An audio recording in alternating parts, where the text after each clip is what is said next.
Good day, everyone. Today we're going to present our petitio in the discussions of chapter 1 to 3 of comparative philosophy.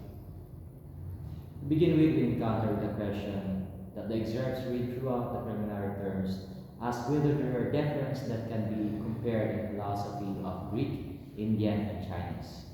To this question, we answer that there are indeed differences in philosophies from these different civilizations, not only because they arise from different places, but it is evident from how they see laughter and how they do hermeneutics.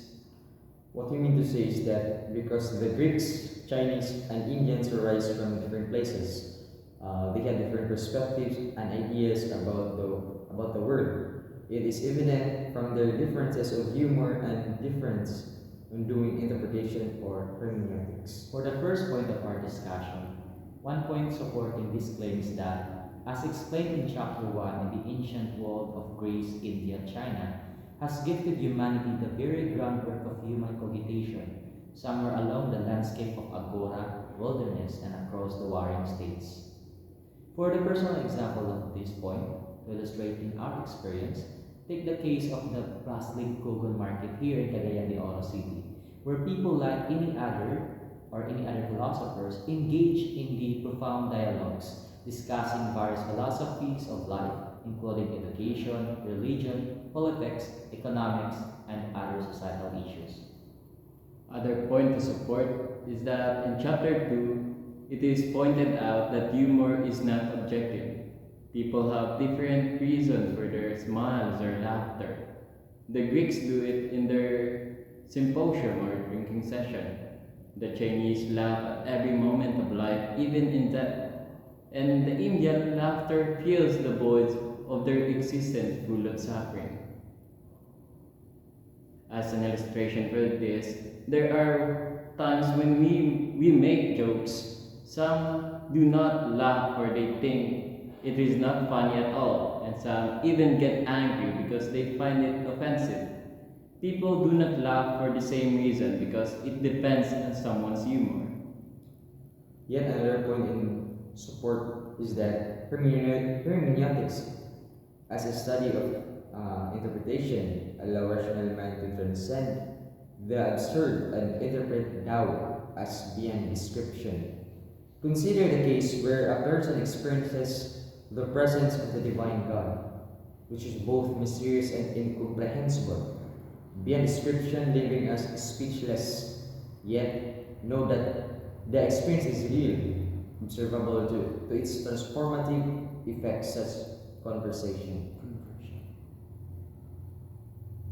For the insight 1, our team's insight on the significance of these ancient civilizations lies in their immortal ideas and methods of inquiry, which becomes the philosophical foundations that continue to shape the contemporary philosophical discourse, empowering our cognitive faculty, our cognitive nature.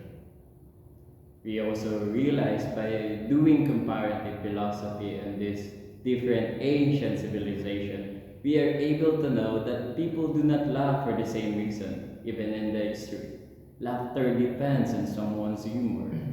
And finally, we can see that the process of interpretation, although subjective to some extent, remains a powerful tool for us to communicate and grasp the essence of the world.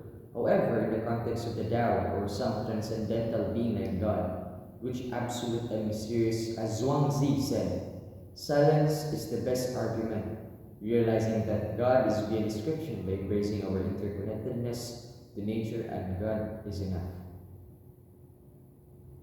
For conclusion, therefore, philosophies from Greek, Chinese, and Indian do differ from one another because they originate from different regions, and for this reason, they approach humor and hermeneutics differently.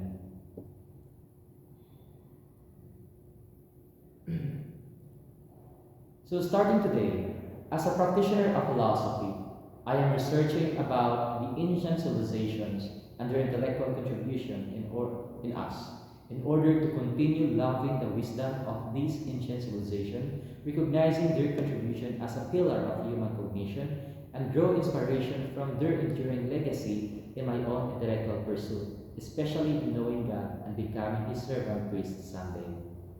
So another application that we see is that so starting the day, I'm researching about so that we will be able to incorporate humor with sensitivity and mindfulness in our discussion, recognizing that we have differences when it comes to humor. Lastly, starting today, I will engage in thoughtful and open-minded discussions with others regarding that through hermeneutics, we can collectively gain deeper insights into the essence of our world. And I think that will be all. Thank you.